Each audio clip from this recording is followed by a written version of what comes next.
Bom dia, meus amados irmãos. Deus muito abençoe.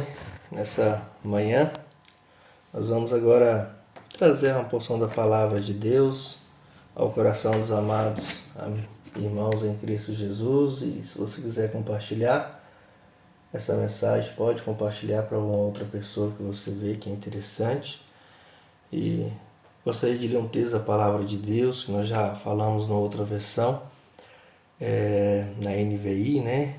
1 Pedro 4, verso 7 ao verso 11, e diz bem assim: Ora, o fim de todas as coisas está próximo. Sede, portanto, criteriosos e sóbrios, a bem das vossas orações. Acima de tudo, porém, tende amor intenso uns para com os outros, porque o amor cobre multidão de pecados. Sede mutuamente hospitaleiros, sem murmuração, servi uns aos outros, cada um conforme o dom que recebeu, como bons dispenseiros da multiforme graça de Deus. Se alguém fala, fale de acordo com os oráculos de Deus. Se alguém serve, façam na forma que Deus supre, para que todas as coisas sejam Deus glorificado por intermédio de Jesus Cristo, a quem pertence a glória e o domínio pelos séculos dos séculos.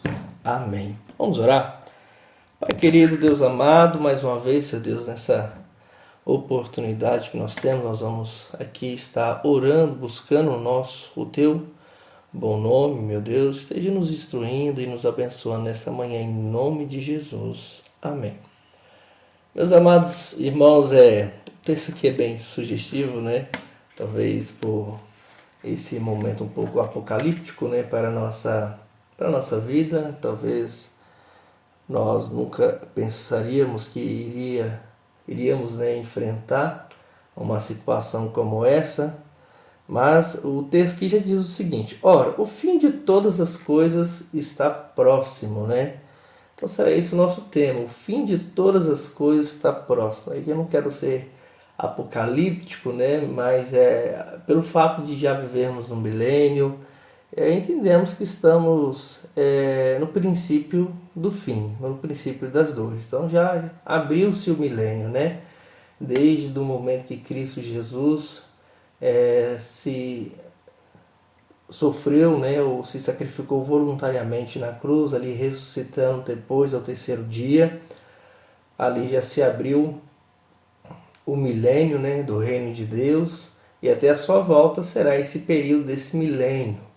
Devemos entender que milênio é literalmente 1000 anos, mais um tempo, né, entre a morte e ressurreição de Cristo Jesus e a sua volta para buscar e resgatar a sua igreja. E Pedro, entendendo isso, né, ele queria alertar os irmãos daquela época em face, né, do problema daquela situação. Era a perseguição, iniciava-se a perseguição do Império Romano, né, sobre a vida da igreja. Então Pedro ele precisava trazer uma palavra de fé e esperança. A igreja ainda não estava sendo totalmente, né, dizimada naquele período, mas se intensificava já em Roma. Pedro estava em Roma, né, através de Nero, o início das grandes perseguições contra a igreja de Cristo Jesus.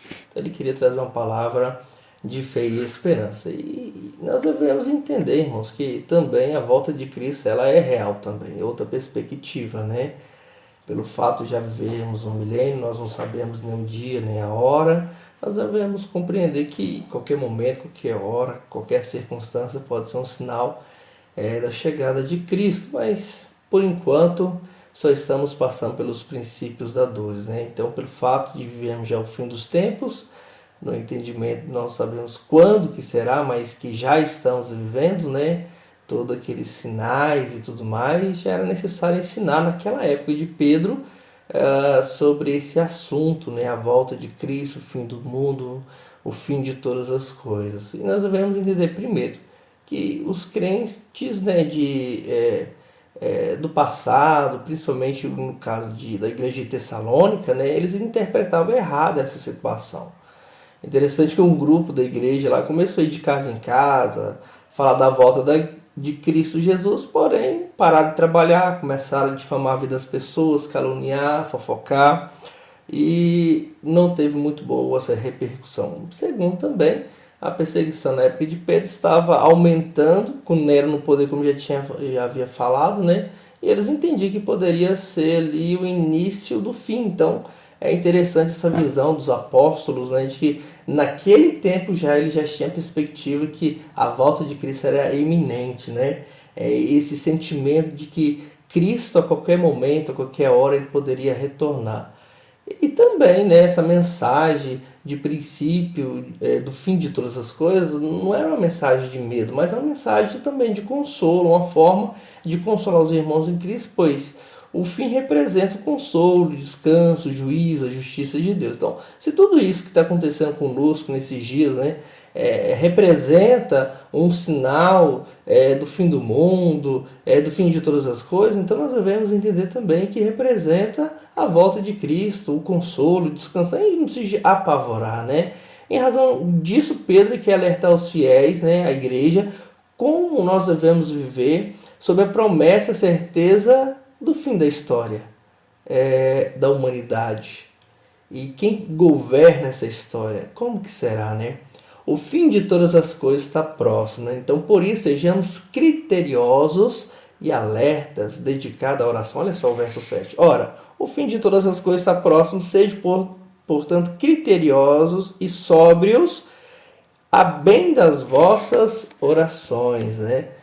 Então nós podemos notar aqui que Pedro quer confortar literalmente os irmãos. Então não tinha razão para espanto acerca dessa promessa sobre o fim, pois para nós representa consolo, descanso e justiça.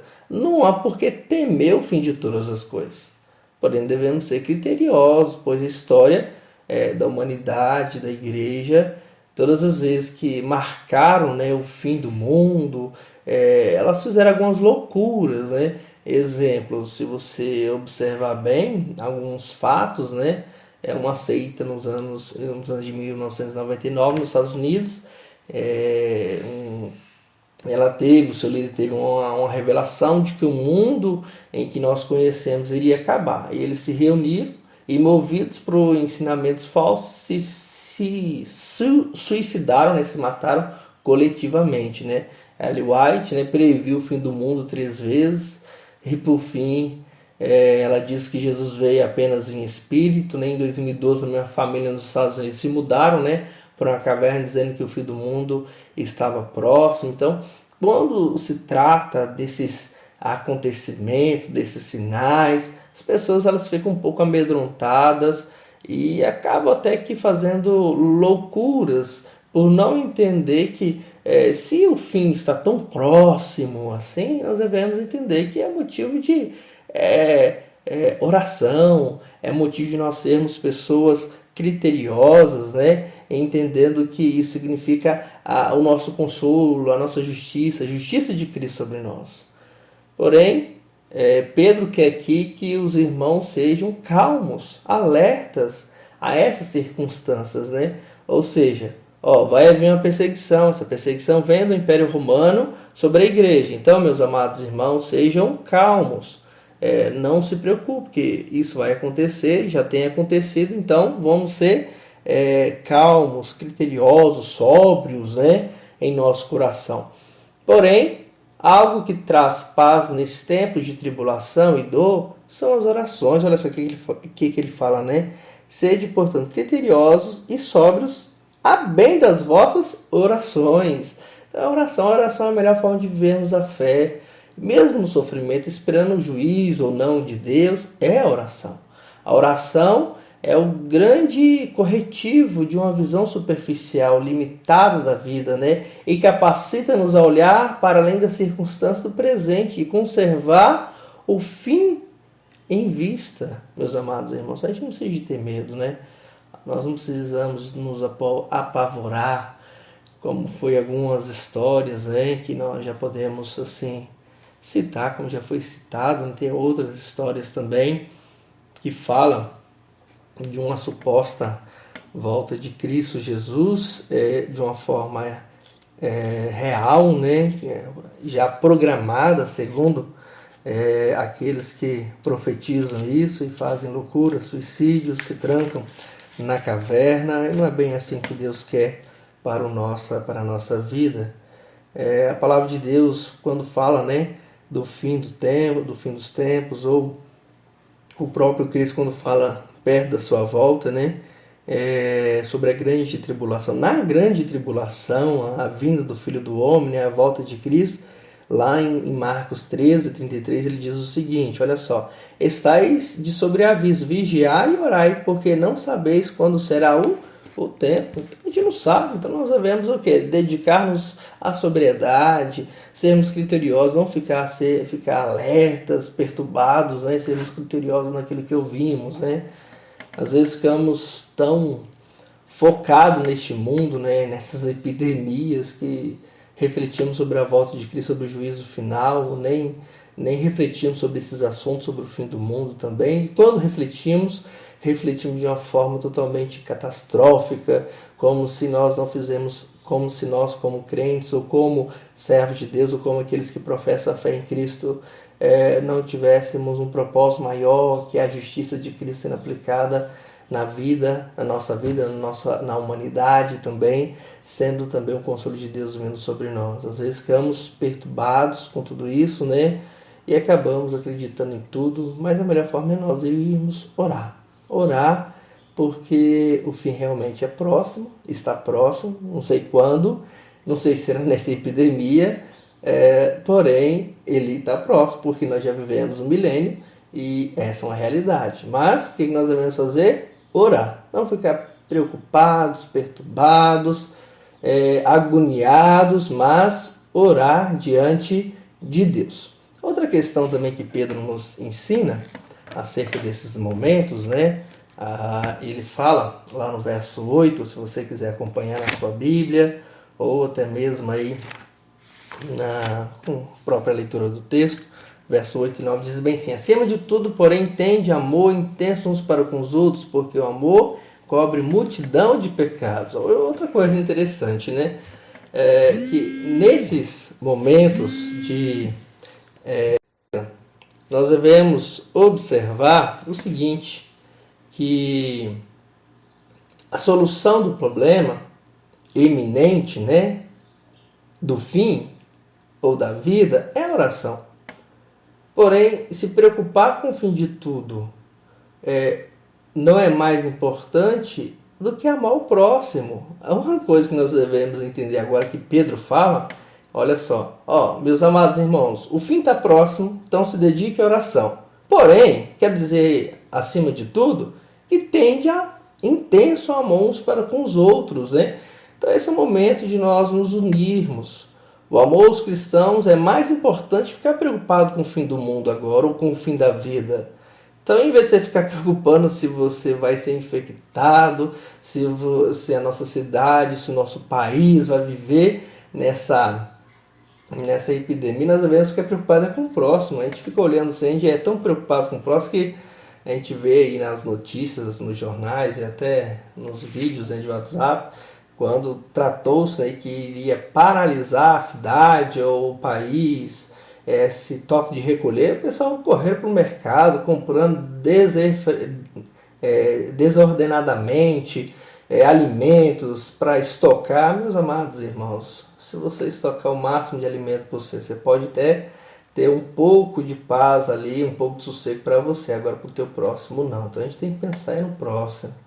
E aqui o texto diz bem assim, amor intenso, amor que estica, né? Amor que parece uma coberta, né? Para tolerar, compreender, né, os pecados dos outros. Olha só o que diz a palavra de Deus. Tende amor intenso uns para com os outros, porque o amor cobre multidão de pecados. Lembrei dos chineses agora, né?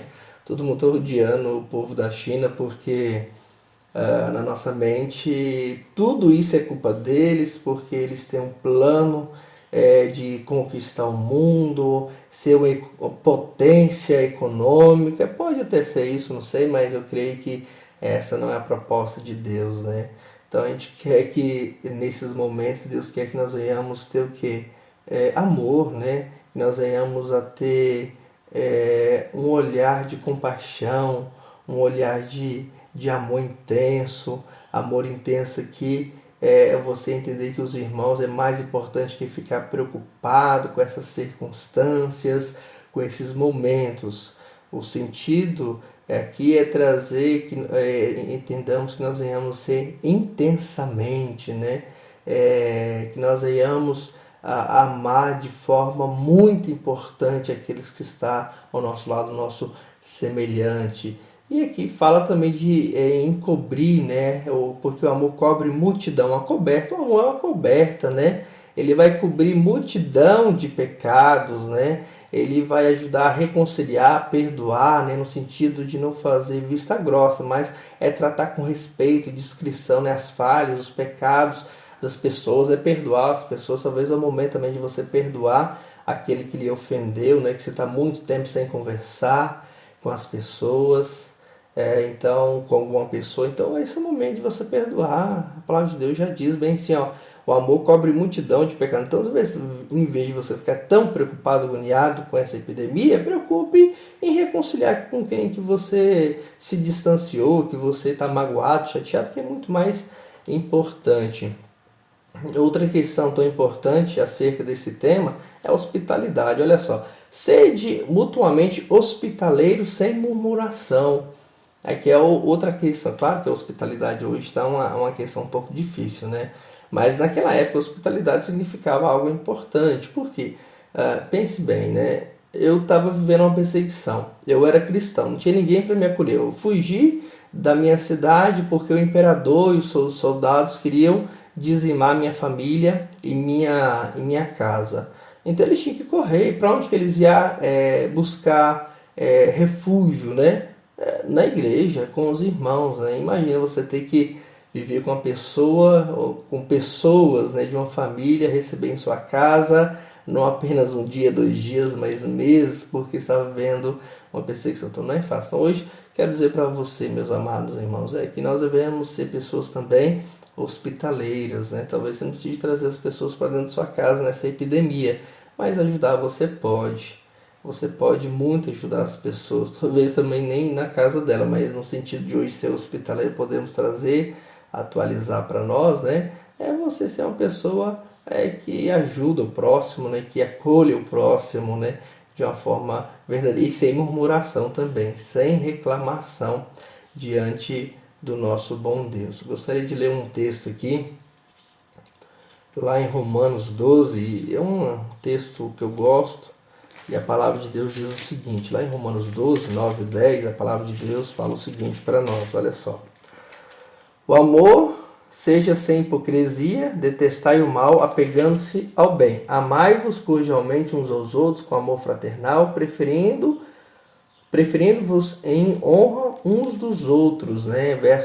Capítulo 13, verso 8. A ninguém fiqueis devendo coisa alguma, exceto o amor com que vos ameis uns aos outros, pois quem ama o próximo tem cumprido a lei. Então, quer demonstrar realmente que você está preparado, né, para esses momentos de calamidade? Então, ame o teu próximo. Né? Agora é que você está na hora de demonstrar, né, amor acima de tudo. Ame o próximo sem reclamação, sem murmuração, com toda a simpatia, né? Cuidar dos irmãos da igreja é importante para Deus.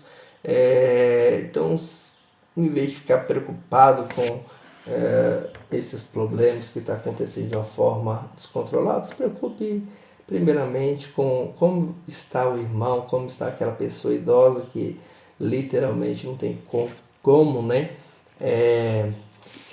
nem como sair de casa nessa situação. E por último, olha só que palavra bonita, verso 10. Servi uns os outros, cada um conforme o dom que recebeu, com